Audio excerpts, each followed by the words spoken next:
Glória a Deus. Amém, irmãos? Fala para o irmão que está do teu lado, falando assim, ó, Deus tem uma palavra para você nessa manhã.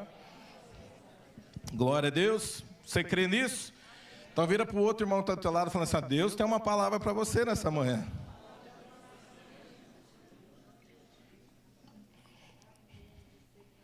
Vamos lá.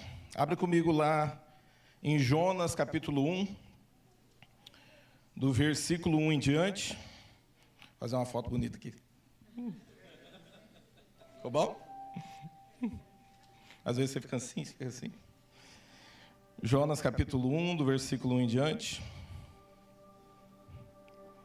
Glória a Deus. Irmãos, eu gosto de ler bastante versículo. Então, qualquer coisa vocês vão acompanhando aí nas telas aí, amém?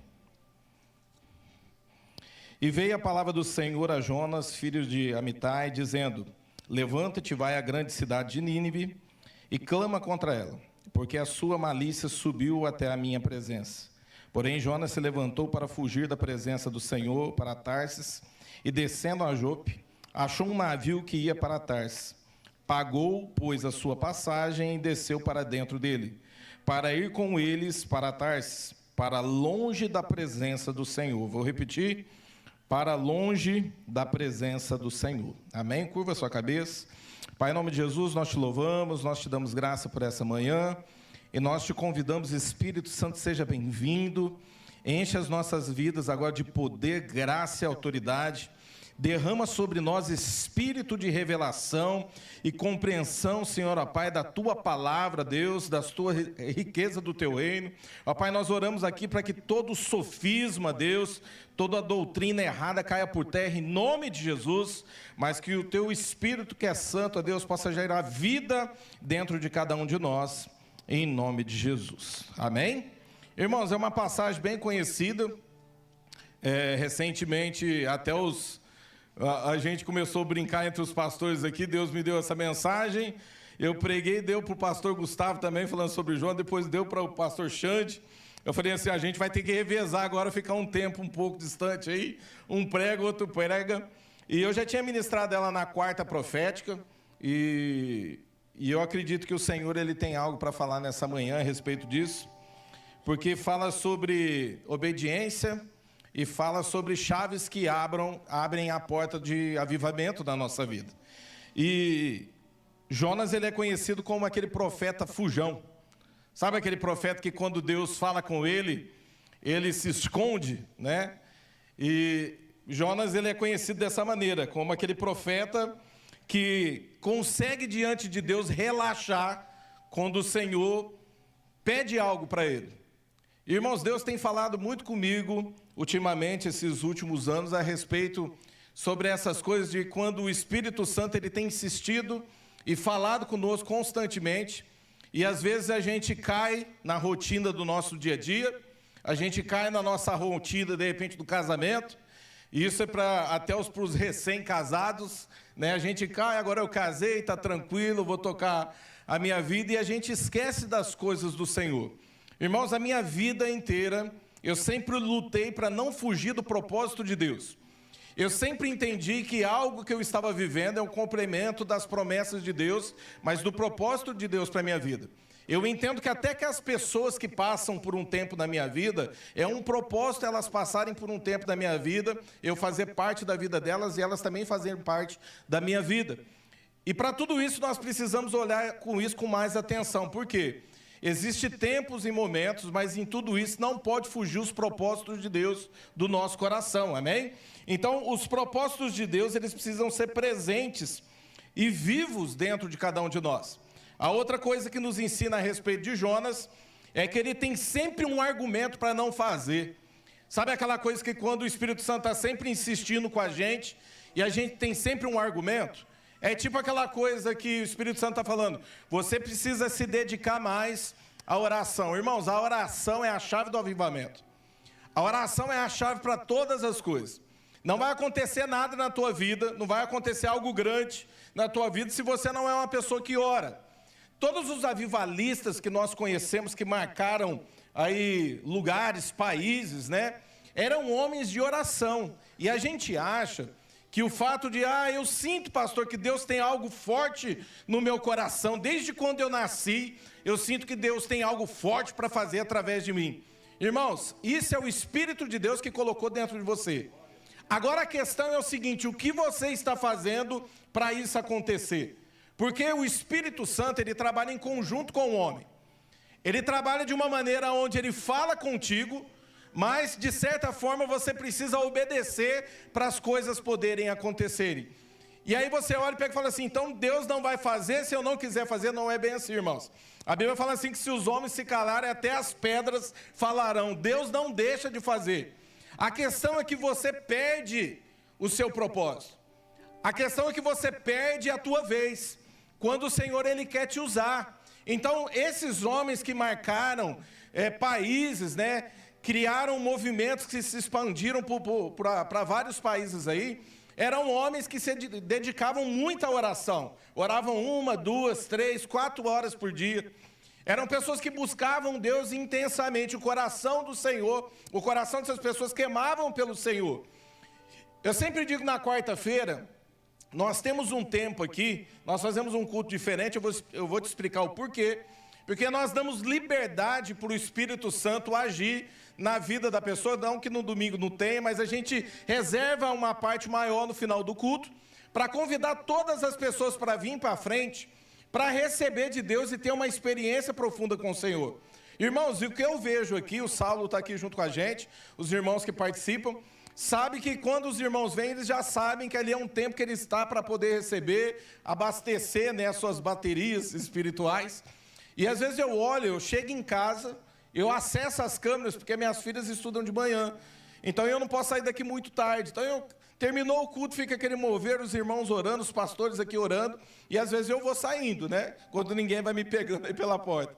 Quando eu chego em casa, eu acesso as câmeras, ainda tem gente caído para o chão, recebendo a unção de Deus. E um dia eu orando, eu falei assim, Deus, que sede que é essa que o Senhor tem gerado nessas pessoas? Irmãos, todas essas pessoas que fazem essa entrega, de estarem aqui para poder receber, para poder se dedicar em buscar mais do Senhor, eu fui me atentando e olhando, são pessoas que têm vida de oração. Você pode perceber que toda pessoa que tem vida de oração, ela anseia em buscar, em receber, em estar na presença de Deus, e ela não se importa com o tempo.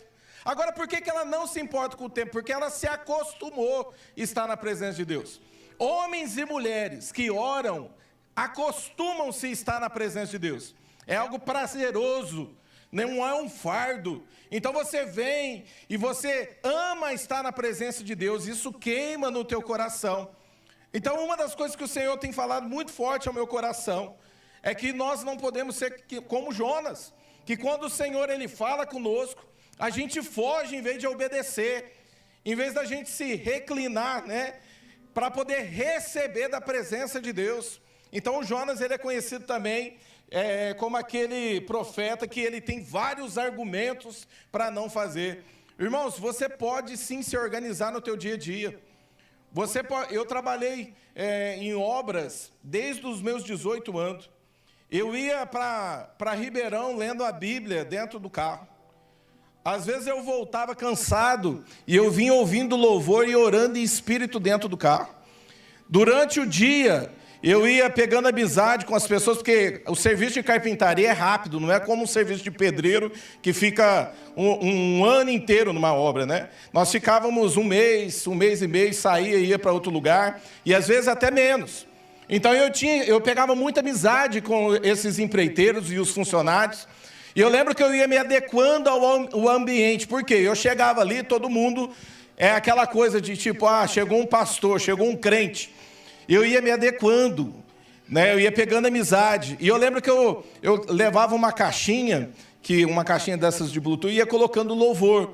Só que como eu fazia? Irmãos, em obra você encontra pessoas que é do Maranhão, do Piauí, tem pessoa que é carioca, tem de tudo. E eu ia vendo o que eles gostavam. Então, tipo, por exemplo, tinha gente que gostava de forró, gospel. E quando eu colocava, eu falava, o que é isso aí? Eu nunca vi esse tipo de coisa. Mas dava uma semana depois aquilo repetindo, eles começavam a cantar e falavam assim, pastor, até que é legal esse tipo de coisa. colocava sertanejo gospel, e eles olhavam e falavam, nossa, é profundo, né, as coisas que eles falam, que eles cantam. Por quê, irmão? Porque existe essência naquilo que eles estão pregando. É diferente de você falar da boca para fora. Existe uma essência que mexe com a alma e o espírito do homem. E eu ia fazendo isso, então eu ia colocando, ia pegando amizade com as pessoas, e ali o Espírito Santo, ele ia trabalhando comigo no meio da obra. Ali eu orava por pessoas, eu liberava profecia para elas, eu pregava para essas pessoas, e às vezes a gente tinha um tempo durante a tarde, né, que é o nosso tempo do café, que era 15, 20 minutinhos ali, eu sentava para poder dar uma palavra de Deus no ambiente que eu estava. Então você pode se organizar com isso. Isso é orar o tempo todo, isso é orar constantemente, como a Bíblia fala. É você estar ligado o tempo inteiro com os céus. É você pregar da palavra do Senhor. Aí você fala assim, mas pastor, eu queria ter um tempo mesmo de oração, mas é muito pesado, é uma correria. De repente você é uma dona de casa, tem que lavar roupa, cuidar de casa, e aí tem que buscar criança na escola. Eu conheço toda essa correria, mas vamos lá, irmãos. Durante a madrugada, não tem nada disso. Você pode buscar o Senhor durante a madrugada. Você pode tirar meia horinha durante a madrugada, 1 hora durante a madrugada, por quê? Ali ninguém está te mandando mensagem pelo WhatsApp. Ali você não fica toda hora buscando para ver alguma coisa nova que está sendo postada. A tua mente está descansada, está vazia, e ali é um tempo precioso com Deus. Por quê? Porque você acessa os céus ali quando você está orando, porque a ansiedade, irmãos, a Bíblia fala assim, não andeis ansiosos por coisa alguma. Então a ansiedade, ela fica de lado e você consegue entrar na presença de Deus. Então ore, amém? A oração, ela é a chave do avivamento. O livro de Jonas também é aquele que fala mais dos pecados de Jonas do que os pecados dos ninivitas. Não sei se você já tinha percebido disso. Olha só, o contexto aqui em si é que Deus quer salvar uma cidade. Mas ele pede algo para o seu profeta, e o seu profeta faz o quê? Ele foge. Irmãos, são coisas que o Espírito Santo ele tem falado ao meu coração. Às vezes Deus ele tem insistido conosco constantemente, e falado para a gente pagar o preço, de repente pagar o preço pela tua família. Quantas vezes a gente deixa de andar a segunda milha, como a palavra de Deus nos ensina? Irmãos, eu tenho pessoas na minha família que eu tenho que andar a segunda milha constantemente. E isso é mostrar para Deus que eu morro todos os dias para minhas vontades. Porque a minha vontade não é essa. Não é o que eu queria. De repente, para você ter aquele convívio no teu dia a dia, para você ter convívio com os irmãos dentro da igreja, você tem que andar a milha da pessoa. E qual que é o problema disso se a Bíblia pede para a gente fazer esse tipo de coisa? Porque nós estamos cheios de argumentos como Jonas. Ele tinha um argumento, e esse argumento é que os ninivitas eram pessoas cruéis, perversas. Eu já vi vários tipos aqui de situações onde teólogos falam que quando eles entravam, isso poderia, de repente, ter afetado a vida da família de Jonas, ter marcado, ter deixado uma ferida ali dentro no coração dele, e ele tinha os seus argumentos para não fazer. Mas o que o Senhor está falando conosco nessa manhã é que a partir do momento, irmãos, que nós aceitamos a Jesus como Senhor e único Salvador da nossa vida, e nós entendemos o que Jesus ele fez por nós, ele morreu, foi pelos meus e os teus pecados. A Bíblia fala assim que ele foi tentado em todas as áreas, e em todas as áreas ele foi aprovado. Irmãos, eu não tenho mais o direito de ter argumentos contra o meu irmão, porque aquele que tinha argumento contra mim para não me aceitar, ele morreu pela minha causa, ele morreu pela minha vida. A partir do momento que eu tenho Jesus, eu não tenho mais direito de apontar o dedo para o meu irmão. Isso é graça de Deus, irmãos. Tem pessoas que vão destruindo a ponte da graça, porque vai apontando o dedo, arrumando argumentos, deixa de andar a milha do irmão. Enquanto o Senhor está dizendo o seguinte, a maior prova que você tem, que você nasceu de novo e nasceu no Senhor, é quando você deixa de fazer as coisas que você ama, quando você deixa os teus argumentos de lado para poder cumprir os princípios da palavra de Deus. É quando os princípios da palavra de Deus têm valor para você, você não negocia esses princípios. Nada que você tem o poder de negociar esses princípios. Porque o amor de Deus, isso é amor de Deus, irmãos. A Bíblia fala assim: quem é que ama o Senhor? Aquele que guarda os meus mandamentos. É a palavra de Deus, irmãos, sendo o tempo inteiro exercida através de nós. Tem gente que acha que amar a Deus é fazer jejum e ficar muito tempo jejuando, ou de repente ficar se punindo, pagando promessas, subindo escada de joelho, andando de pé por uma cidade. Irmãos, isso não é amor a Deus, não. A Bíblia fala que amar a Deus é você ter os mandamentos dentro do seu coração e cumprir os mandamentos da palavra de Deus. É você viver como Ele viveu. É você andar como Ele andou. Isso é amar a Deus, amém? A primeira coisa que eu quero dizer nessa manhã é que o profeta ele precisa ouvir, mas também precisa saber obedecer ao Senhor. Sabe o que está acontecendo aqui, irmãos? O Espírito Santo ele está falando com cada um de nós aqui. A palavra do Senhor está sendo pregada, então o Espírito Santo primeiro está falando comigo, depois está falando com vocês. Agora a questão é essa: nós precisamos aprender a saber obedecer as direções do Espírito, as direções que Ele dá para cada um de nós. E a questão aqui não está ligada somente no ouvir, mas está ligada também na questão de você saber obedecer, amém? A pergunta que eu tenho para você nessa manhã: você tem ouvido, mas você também tem obedecido às direções de Deus? Sabe por quê? O pecado da desobediência, ele tem o poder de roubar o amor de Deus nos nossos corações. Irmãos, o pecado da desobediência tem o poder de roubar o amor de Deus nos nossos corações.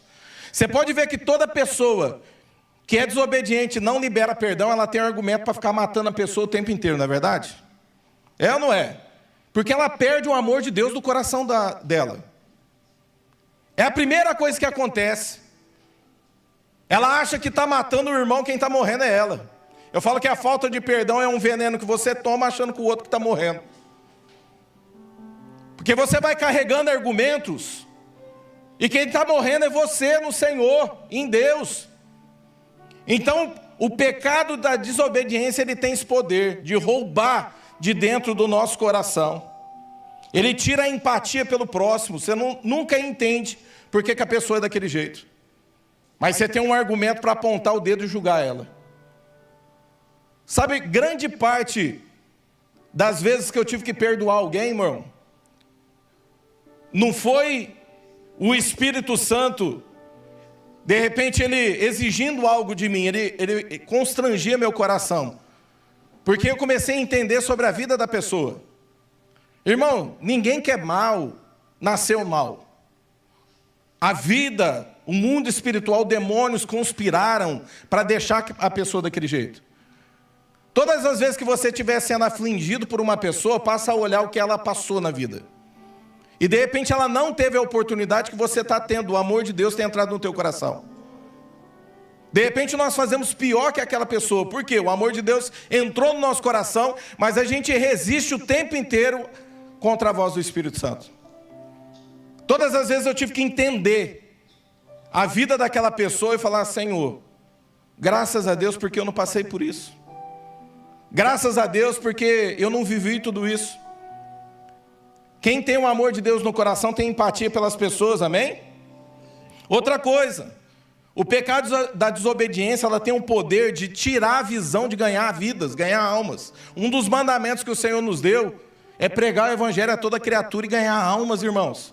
A Bíblia fala assim que quem ganha alma é sábio. Tudo que você possa ter nessa terra, você não vai levar, vai ficar aqui. E amanhã, para quem fique de repente, nem vai dar valor naquilo que você conquistou. O que eu posso deixar de mais precioso para os meus filhos é o que eu conquistei no Senhor. Isso é legado. Você entende isso? Vai ficar aqui, irmãos. Mas a Bíblia fala de um reino de 1000 anos sobre a terra, que você vai receber galardão por cada alma que você ganhou, pelo bem que você fez. Sabia que tem gente, irmãos, de repente é bem pobrezinho aqui, mas lá no reino de Deus vai ser governador sobre muitas cidades. A Bíblia fala isso. Para um foi dado 5 cidades, para outro 3, para outro 1, não é verdade? A Bíblia fala sobre isso. Está ligada ao número de almas que ela ganhou no Senhor, irmãos. Tem pessoas aqui que de repente não tem nada, mas vai governar lá no reino. Sabe por que os discípulos deixavam tudo para poder viver a experiência de estar com o Senhor? Porque Jesus pregava o tempo inteiro o reino de Deus para eles. E aquilo queimava no coração deles. E eles ficavam o tempo inteiro assim: Jesus, quando vai se manifestar o teu reino sobre a terra? Eles estavam ansiosos por aquilo. E o Senhor aqui só preparando eles. Fala: não, continua trabalhando aí. Vai fazendo. Tudo aquilo que você fizer, o bem aqui por alguém, irmãos, você vai receber galardão. Até por um copo d'água que você dá para alguém. Por isso, nunca deixa de exercer o amor de Deus, de fazer caridade. Eu tenho o costume de, às vezes, deixar algumas moedinhas dentro do carro, passa no semáforo aí, eu costumo abençoar esses irmãos que estão na rua. Isso é caridade, irmãos. Tem gente que fica assim: mas se eu tivesse tanto, eu ia fazer muito. Isso é uma mentira, irmãos. Se você não faz no pouco, você não vai fazendo muito. É uma mentira. Se você quer ter muito, a Bíblia fala, começa a fazer no pouco. Até nisso o Senhor nos ensina. Se você é fiel no pouco, o Senhor te coloca no muito. Outra coisa, sem o amor de Deus não há avivamento, irmãos. Nada na sua vida. Por quê? O primeiro que precisa ser avivado sou eu. Tem coisas que o Espírito Santo pede para me pregar, irmãos, que eu começo a colocar em prática, eu falo assim: Senhor, eu não quero ser uma pessoa hipócrita que sobe lá em cima e prega e não vive aquilo que está pregando. Eu lembro quando o Senhor pediu para mim pregar sobre jejum na igreja.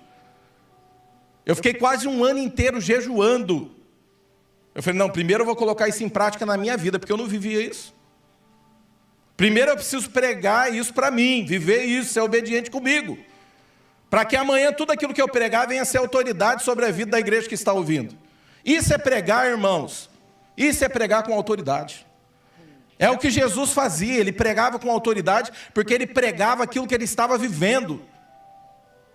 Você está entendendo isso? Todas as vezes que você pregar aquilo que você vive, isso é pregar com autoridade.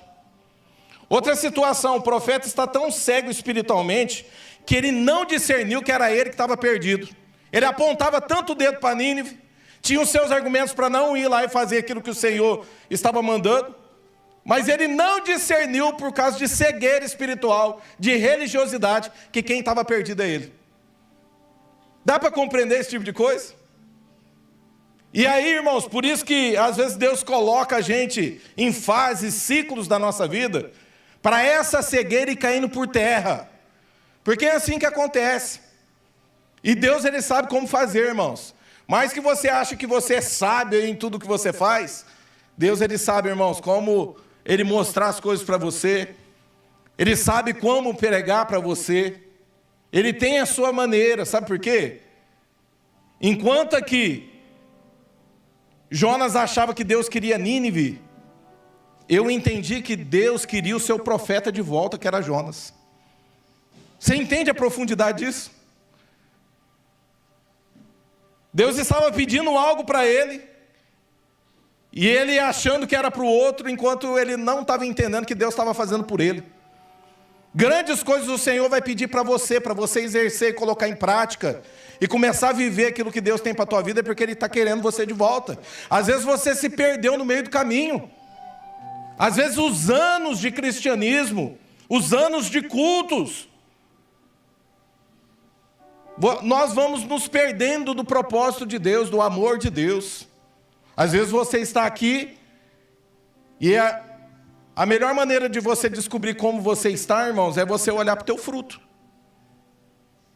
O próprio Jesus ensina sobre isso.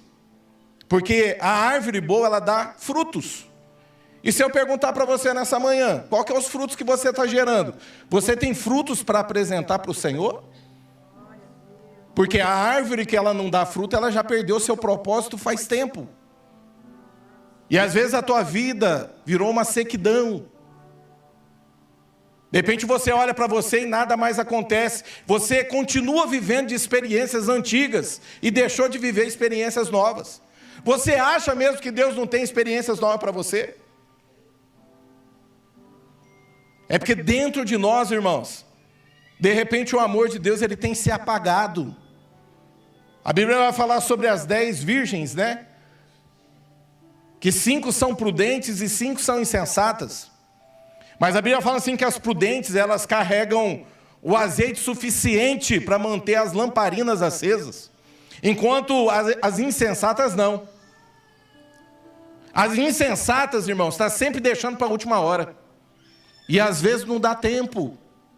Às vezes não vai dar tempo de colocar azeite. Porque a Bíblia fala assim que chega uma hora que a lamparina apagou. E aí elas começam a olhar para as prudentes, pegam e falam assim, dá um pouquinho do teu azeite. Eu falo, não, se a gente dá para você, vai faltar também para a gente. E aí elas saem para poder comprar mais azeite. E quando elas voltam, o noivo já tinha recebido aquelas virgens. E já tinha entrado para as bodas. Irmãos, isso é muito profundo, sabe por quê? Porque o azeite aqui, ele representa o amor de Deus. O azeite aqui representa a presença de Deus viva dentro de nós. O azeite aqui representa a vida de Deus dentro de nós e a minha vida. Está em segundo plano, irmãos. Por quê? Porque agora eu não vivo mais para mim, mas Cristo vive através de mim. É isso que ele está dizendo aqui.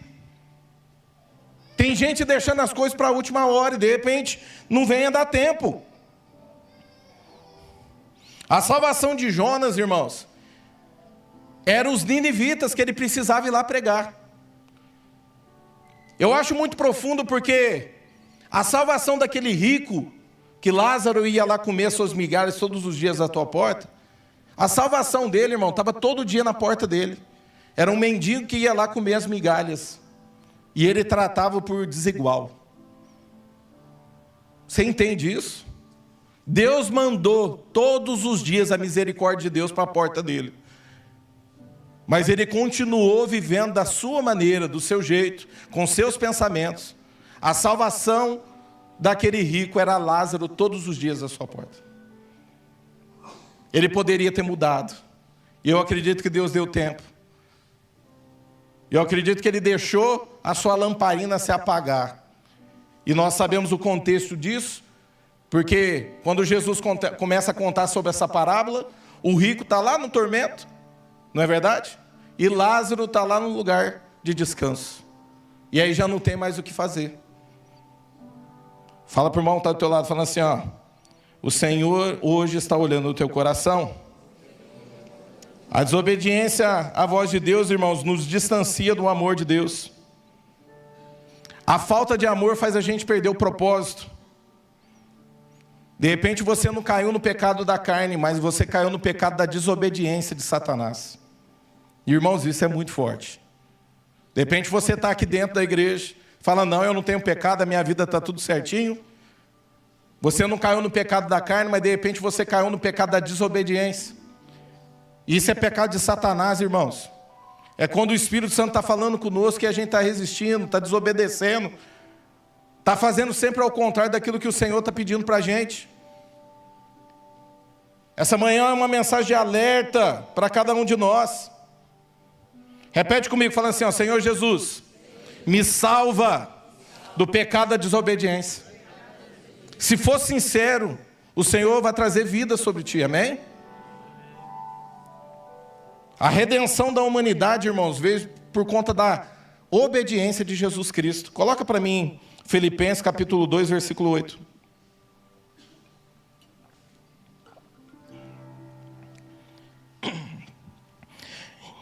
E achando na forma de homem, humilhou-se a si mesmo, sendo obediente até a morte e a morte de cruz.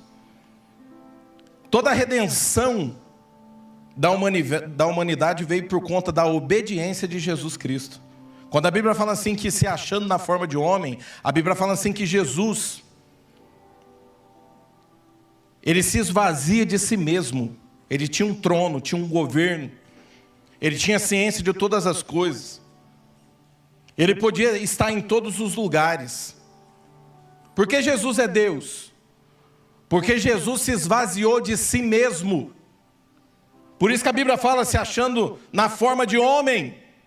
Agora ele não tinha mais o governo de todas as coisas. Agora ele não carregava sobre ele a onipresença, ele não podia estar em todos os lugares, nem a onisciência. Eu te provo isso na Bíblia, irmãos. A Bíblia fala que ele teve que marcar com a samaritana no poço. Ele teve que marcar, ter uma conversa ali, porque ele não poderia estar em todos os lugares. Tem uma passagem onde fala que ele vai expulsar os demônios do gadareno, né? E ele expulsa os demônios, não sai, ele vira e pega e fala assim, quem vocês são? E aí eles falam, nós somos uma legião, porque somos muito. Ele não tinha onisciência de tudo, porque ele se esvaziou de si mesmo. Mas uma das coisas que ele não perdeu foi a sua essência, o DNA dos céus. Ele foi obediente até a morte de cruz. E a sua obediência trouxe redenção para toda a humanidade. Dá um glória a Deus por isso. Outra situação, Deus não isenta ninguém de tempestade da vida, irmãos. Jonas capítulo 1, versículo 4. Mas o Senhor mandou ao mar um grande vento. Quem que mandou? O Senhor. E fez-se no mar uma forte tempestade, e o mar estava a ponto de quebrar-se. O navio, estava a ponto de quebrar-se. Então temeram os marinheiros e clamavam cada um ao seu Deus.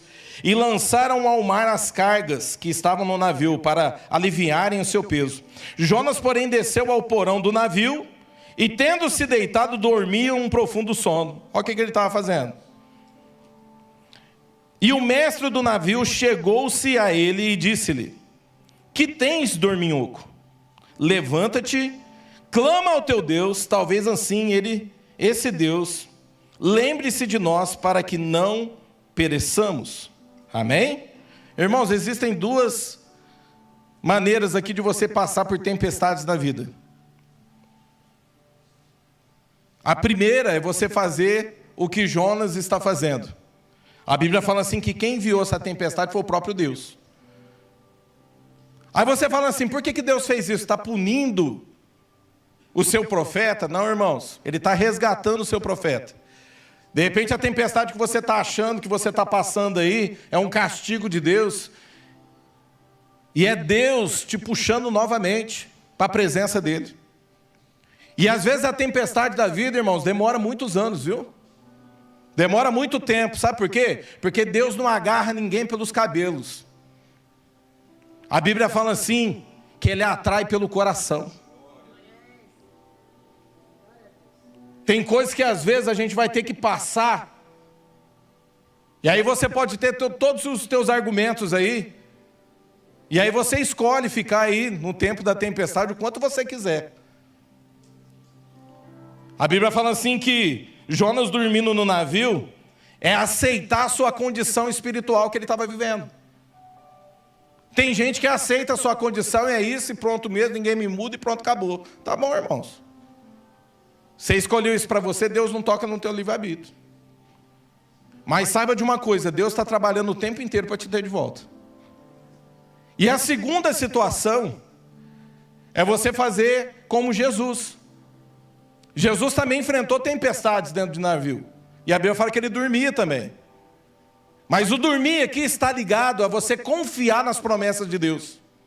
É você entender que você tem um propósito, e independente do momento que você está passando, o propósito de Deus vai cumprir na sua vida. É você olhar para a tua vida e falar assim, ó, eu tenho paz. A tempestade, o deserto não tem poder de tirar essa paz do meu coração. Porque eu estou no centro da vontade de Deus. Eu estou no centro do propósito do Senhor. A tempestade não é nada, é passageira. O deserto não é nada, é passageiro. Eu vou contemplar aquilo que o Senhor tem para a minha vida.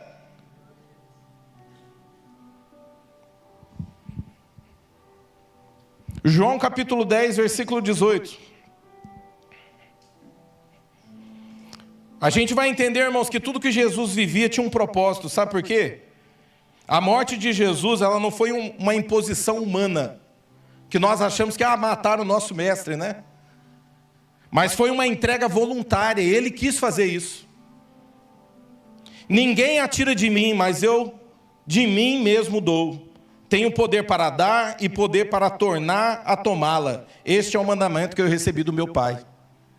O que a gente acha que foi imposto por imposição humana, o que fizeram com Jesus, não, irmãos. Foi uma entrega voluntária. Jesus, ele entendia por onde ele tinha que passar, para que a graça de Deus se manifestasse sobre nós. Quem recebeu da graça aí, dá glória a Deus. Outra situação, não abandone o seu ministério profético. Jonas capítulo 1, do versículo 7 em diante.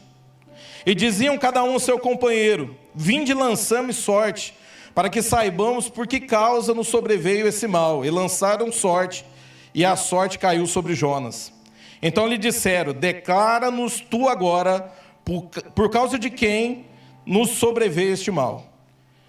Aí tem algo aqui, irmãos, que mexe muito comigo, que ele diz assim, ó: que ocupação é a tua? Olha só, deixa o texto aí. Que ocupação é a tua? O Senhor está te perguntando nessa manhã. Que ocupação é a sua? Porque ele estava fugindo, porque ele deixou a sua ocupação. De onde vem? Qual é a tua terra? E de que povo tu és? E ele lhe disse: eu sou hebreu e temo o Senhor, o Deus do céu, que fez o mar e a terra seca. Então esses homens se encheram de grande temor e disseram-lhe: por que fizeste isto conosco? Pois sabiam os homens que fugia da presença do Senhor, porque ele lhe tinha declarado. Olha só isso. Irmãos, a perda de ocupação é perda de identidade. Toda vez que você perde a tua ocupação, você perdeu a tua identidade. O diabo, ele trabalha o tempo inteiro para você perder a sua identidade. Ele quer roubar a tua essência, ele quer destruir os teus valores que você conquistou no Senhor, ele quer destruir o teu propósito. Pessoa que não tem identidade, irmãos, ela não tem essência, ela não tem valor e não tem propósito. Ela se perdeu. Aí você fala assim: mas pastor, está tudo certinho comigo. Eu venho no culto todas as vezes, durmo legal, situação está aí, irmãos. Sabe como que o mundo espiritual trabalha? Tem gente que está perdida dentro da igreja. Se você não causa dano no mundo espiritual e para esses demônios, ele não tem por que mexer na tua vida. Ele vai te deixar aí quietinho. Fica aí quietinho, sabe aquela coisa, você não mexe comigo, eu não mexo contigo? Essa é a situação. Então não perda a sua identidade. A essência, ela está ligada ao amor de Deus. Ele sabe o que é melhor para a tua vida. Não perca os seus valores. É você se contaminar, ou de repente começar a negociar os teus valores com as coisas desse mundo. Sabe como é que você perde os seus valores? É quando qualquer coisa desse mundo te compra muito fácil. Eu já falei para vocês aqui várias vezes que eu trabalhando de carpinteiro, irmãos, às vezes eu recebia proposta, a pessoa chegava em mim, o engenheiro, e falava assim para mim, ó, eu vou te dar todos esses telhados para você fazer, mas, aí entra o mas, né? Mas, a parte desse dinheiro você vai me dar, você vai passar um valor lá para a construtora, e esse valor depois vai ser repassado para mim. Irmãos, na hora, eu já falava assim, ó, não me interessa, mas você vai ganhar muito dinheiro. Eu deixo de ganhar dinheiro, né, mas não perco meus valores. Isso é você não se negociar, não perder os princípios da palavra. Então eu não sei, de repente você está negociando e perdendo com as coisas desse mundo. Não faça isso, irmãos, não perca os seus valores. Vira para o irmão que está do teu lado e fala assim, não perca os seus valores. Outra situação, não perca o seu propósito, não abandone a sua ocupação. Tem pessoas que abandonou a sua ocupação. Esquece que o Senhor ungiu ela para aquela situação, capacitou ela para aquela situação. Irmãos, você carrega o Espírito Santo, amém? Você tem o Espírito da promessa vivo dentro de ti. Existe um selo na tua vida e no mundo espiritual. Se você pudesse entender mais sobre o mundo espiritual. Quando você olha para você e vê que você acha que você não tem valor nenhum, existem demônios que conspiram contra você o tempo inteiro e pegam e falam assim, a gente precisa continuar fazendo ele pensar daquela forma, porque olha o selo que ele carrega. O selo da promessa está dentro de ti, irmãos. O Senhor te capacitou, existe um óleo sobre a tua cabeça. No mundo espiritual, aonde a gente entra, o ambiente tem que mudar, irmãos. Você sabia disso? Que na onde você entra, o ambiente tem que mudar. As trevas têm que recuar, porque o Espírito Santo está dentro de ti. Você carrega a presença de Jesus e a Bíblia fala que Jesus é a luz do mundo. Irmãos, tem algo que eu estava lendo esses dias e Deus falou tão forte ao meu coração na crucificação de Jesus. E aí muitos ali dizem, né, que quando Jesus entrega seu Espírito, que a Bíblia fala assim, que Ele deu, foi voluntário. E a Bíblia fala assim que houve uma escuridão do meio-dia às 3 horas. Quem já viu essa passagem? E eu ficava, Senhor, por que aconteceu isso? Irmãos, quando o Espírito Santo falou no meu coração, eu estava estudando, eu comecei a receber a presença de Deus. Porque a Bíblia fala assim que a escuridão não foi um eclipse, irmãos. Não foi só para um lugar. A Bíblia fala assim que a escuridão veio sobre toda a terra. Sabe por que se escureceu por 3 horas? Porque a Bíblia fala assim que Jesus é a luz do mundo. Ele tomou sobre si toda a iniquidade. Se apagou a luz, pá. A luz de Jesus está viva dentro de ti. Na onde você entra, o ambiente tem que mudar, as coisas têm que mudar. Nunca é tarde, irmão, para se arrepender. Jonas capítulo 1, versículo 11. E disseram-lhe, que faremos nós para que o mar nos acalme? Porque o mar ia se tornando cada vez mais tenebroso. E ele lhe disse, levantai-me e lançai-me no mar. E o mar se vos aquietará, porque eu sei, por minha causa vos sobreveio essa grande tempestade. Agora vai lá em Jonas capítulo 2, versículo 1. E orou Jonas, seu Deus, das entranhas do peixe. E disse, na minha angústia clamei ao Senhor, e ele me respondeu.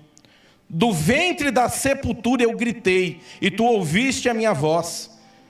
Porque tu me lançaste no mais profundo, no coração dos mares. E a corrente das águas me cercou, todas as tuas ondas e as tuas vagas têm passado em cima de mim. E eu disse, lançado estou de diante dos teus olhos. Todavia tomarei a ver o teu santo templo. E as águas me cercaram até a alma, o abismo me rodeou, e as águas se enrolaram na minha cabeça. Eu desci até os fundamentos dos montes, a terra me encerrou, para sempre com os teus ferrolhos. Mas tu fizeste subir a minha vida da perdição. O Senhor meu Deus, quando desfaleci em mim a minha alma, lembrei-me do Senhor, e entrou a ti a minha oração no teu santo templo. Irmãos, eu tenho certeza que de repente você aprendeu assim também. Aqui a Bíblia fala assim que Jonas está orando de dentro do ventre do peixe. Mas Jonas está orando e ele está narrando algo que aconteceu no mar. A Bíblia fala assim que quando aqueles homens jogaram Jonas para dentro do mar, ele começou a descer. Irmãos, ele estava desfalecendo e morrendo. E ali no último fôlego de vida ele se arrependeu. E a Bíblia fala assim que ele clamou ao Senhor no seu espírito. A Bíblia fala assim que Deus manda um peixe. Irmãos, o peixe aqui é a misericórdia de Deus. O arrependimento não foi dentro da barriga do peixe, não foi no ventre do peixe. O arrependimento aqui começou quando ele estava prestes a morrer. O peixe aqui é a misericórdia de Deus, guardando a vida de Jonas. Aqui ele está orando e narrando algo que aconteceu no mar. E ele diz aqui, eu acho lindo isso. Quando desfalecia de mim a minha alma, lembrei-me do Senhor. E entrou a ti a minha oração no teu santo templo. Irmãos, no último suspiro, o Senhor ouviu a sua oração. Nunca é tarde para se arrepender. Nunca é tarde para se recomeçar. O Senhor está nessa manhã está dizendo, nós precisamos recomeçar no Senhor. Irmãos, a gente não pode parar de orar. O nosso combustível é a presença de Deus. O combustível que você carrega é a presença de Deus. O Senhor nessa manhã está nos chamando de volta. Ele está falando assim, ó, reveja a sua vida. Não perca o seu propósito. Irmãos, tem algo que eu quero terminar essa mensagem contando. Eu sei que tudo que hoje acontece na minha vida Tem a ver porque eu me decidi, eu me arrependi de 5 anos para cá, como eu estava tocando a minha vida. E o Senhor me visitou poderosamente. Eu sei que hoje, todas as pessoas que passam pela minha vida, hoje eu entendo que é propósito de Deus. Eu entendo que tudo que está acontecendo comigo tem a ver com o propósito de Deus hoje. Há uns 3 anos e meio atrás, mais ou menos, eu lembro quando no final do culto de uma manhã, uma pessoa ali veio até a mim, e ele falou assim: pastor, faz uma oração para mim. Eu lembro que quando eu orei por ele, o Senhor disse assim para mim: ó, manda ele ir, porque eu estou validando ele. E fala para ele assim, para ele confiar, porque eu sou com ele.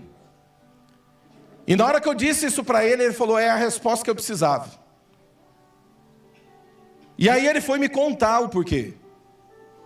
Ele falou que na empresa onde ele estava ganhando 40 mil reais por mês. Só que ele sentia que Deus tinha algo a mais para ele. E ele falou assim: ó, eu quero começar minha própria empresa. Irmãos, ali eu gelei. Porque na hora que ele falou, eu falei: Senhor Jesus. Mas eu entendi que veio do Espírito de Deus. Um dia ele me ligou em Ribeirão, ele mora em Ribeirão Preto.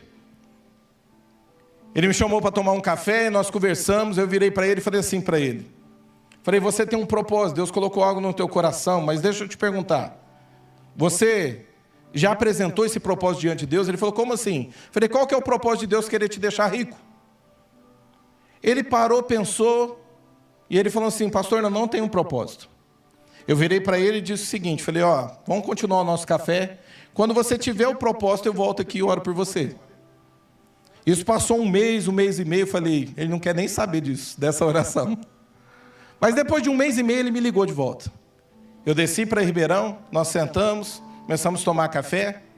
Ele virou para mim e falou assim: pastor, eu pode orar agora, porque agora eu tenho um propósito. Eu nunca perguntei para ele que propósito que era. E eu orei por ele e abençoei. Eu já contei para alguns aqui sobre esse testemunho. Ele entrou numa empresa, depois ele entrou em outra. Eles foram entrando em outras empresas. A primeira vez que eu andei de avião foi porque ele me levou para poder ungir as empresas dele. Quando eu estava dentro do avião, o Espírito Santo disse assim para mim: eu te coloquei aqui em cima para destravar a tua mente.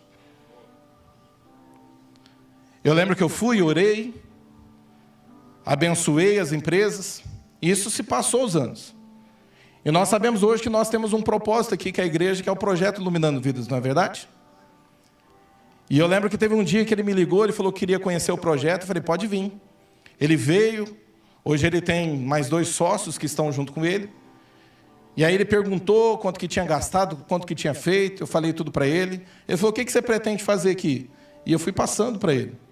Ele falou: faz o seguinte, vê o que você precisa e me manda.